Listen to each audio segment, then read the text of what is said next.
আজকে আমাদের খুব সুন্দর একটা মুহূর্ত ছিল, যেখানে আমাদের গ্রুপের সমস্ত অভিভাবকরা ছিল। এই দিনটা আসলে ভোলার মতো না। আমি একটু পরে বিষয়টা ক্লিয়ার করব, শেষ পর্যন্ত ভিডিওটা দেখতে থাকো। হ্যালো এভরিওয়ান, কেমন আছেন সবাই? আশা করছি সবাই অনেক অনেক বেশি ভালো আছেন। আমার এই নতুন পেজে তোমাদেরকে আবারও ওয়েলকাম। এখন বাজে সন্ধ্যা 7টা, বাহিরে অনেক ঠান্ডা, তাই আমি সোয়েটার পরে রওনা হইলাম মার্কেটের উদ্দেশ্যে। আমরা মার্কেটে গিয়েছিলাম, তার অনেক কারণ আছে।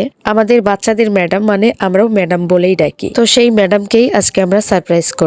একদিন আমাদের গ্রুপে সমস্ত অভিভাবকরা বলে উঠলো যে ম্যাডামকে যদি একটু সারপ্রাইজ করা যায়, তো আমরা চুপি চুপি সমস্ত প্ল্যান করে নিলাম, যেটা ম্যাডাম কিছুই জানে না। কারণ এই বছরে যখন প্রতিটা বাচ্চাই চলে যাবে, অন্য অন্য স্কুলে ভর্তি হবে, তো এটা একটা স্মৃতি হিসাবেই আমরা রেখে গেলাম। তো আমরা একটা 3 পিস সিলেক্ট করলাম ম্যাডামের জন্য, কারণ ম্যাডাম সবসময় 3 পিস যেহেতু বেশি পড়ে, তো সেক্ষেত্রে আমরা একটা 3 পিসই নিয়ে নিলাম তার জন্য। তো 3 পিস নেওয়া হয়ে গেল। তারপর আমি একটা কেকের অর্ডার দিয়ে গেলাম। একদিন আগে আমি কেকের অর্ডার দিয়ে গিয়েছিলাম, তারপরের দিন এসে নিয়ে গিয়েছি। এখানে প্রায় সবগুলো কেকই মোটামুটি ভালোই ছিল। আমি 2 পাউন্ডের একটা কেকের অর্ডার দিয়ে গিয়েছিলাম। তো আমার কাছে সব থেকে এই কেকটা ভালো লেগেছিল। তারপর আমি তাকে বললাম যে আপনি নামটা এখন লিখে দেন। তো আমি তাকে যে নামটা লিখতে বলেছিলাম, তিনি কিন্তু সেই নামটাই লিখে দিয়েছেন। নামটা লেখা ছিল শিশু শ্রেণীর বিদায় 2024, শ্রী শ্রী কালীমাতার মন্দির বিদায় সবাইকে। আমার দেওয়া নামটা কেমন লেগেছে একটু কমেন্টে জানাবেন। এরপর আমি কেকটা বাসায় নিয়ে গেলাম। তারপর আমি রেডি হচ্ছি পরের দিন সকাল 10টায়, কারণ 10:30টায় বাচ্চাদের পরীক্ষা শুরু হয়ে যাবে, আর আমার রেডি হতে হতে প্রায় 10:30টা বেজেই যাবে। আর এইদিকে স্কুলের বাচ্চার মায়েরা আমাকে ফোন দেওয়া শুরু করলো, তুই কোথায়, তাড়াতাড়ি চলে আয়।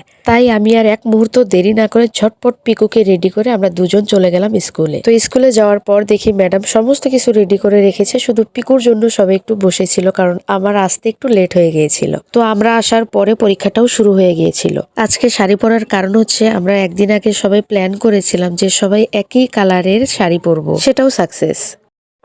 কবিতাটা বলো।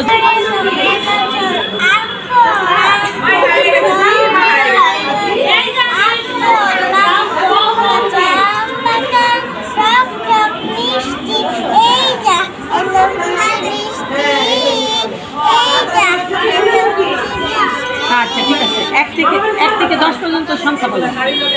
1 2 3 4 5 6 7 8 9 10। আচ্ছা, এখানে আমার পিকুকে কিন্তু প্রশ্ন করা হচ্ছিল। পিকু কিন্তু খুব সুন্দরভাবে উত্তরটাও দিয়ে দিয়েছে। তো একে একে সমস্ত বাচ্চাদেরকে প্রশ্ন করা হয়েছিল, সব বাচ্চারাই উত্তর দিতে পেরেছে। আর এইদিকে বাচ্চাদের পরীক্ষা শেষ হতে না হতে ম্যাডামকে আমরা সারপ্রাইজ দিলাম, আর সেই সারপ্রাইজে ম্যাডাম আবেগে আপ্লুত হয়ে পুরো কান্না করে দিয়েছে।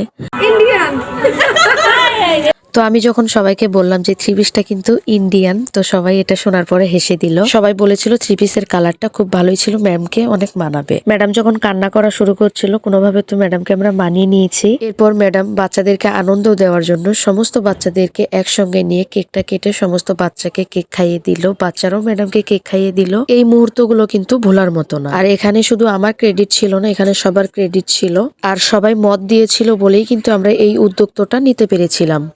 ম্যাচিউরড হওয়ার যে ব্যাপারটা, একটা গ্রুপে যদি ম্যাচিউরড কোনো মানুষ থাকে, তাহলে তাদেরকে মানিয়ে নিতে খুব একটা সমস্যা হয় না। তারা কিন্তু অনায়াসে মত দিয়ে দেয় যে কোনো বিষয়ে। তো যাই হোক, এই যে সুন্দরী সুন্দরী আফা, কিউট কিউট নায়িকা কত সুন্দরভাবে পোজ নিচ্ছিল, আহা দেখেই কি শান্তি। আমি একটু কান্না করতে চাইলাম, কান্না করতে পারলাম না। সবাই যখন চলেই যাচ্ছি, তাহলে একটু কোলাকুলি করে যাই, আবার কবে না কবে দেখা হয়। তো আজকের মতো ভিডিওটা আমি এখানেই শেষ করছি। এরপর জানুয়ারিতে আমি পিকুকে কোন স্কুলে দিব সেটাও তোমাদের সাথে শেয়ার করব। আজকের মতো আমি ভিডিওটা এখানে শেষ করছি। ভিডিওটা ভালো লেগে থাকলে লাইক কমেন্ট শেয়ার করে দিবেন। সবাই ভালো থাকবেন, সুস্থ থাকবেন। দেখা হবে পরের কোনো ভিডিও নিয়ে। Thanks for watching guys.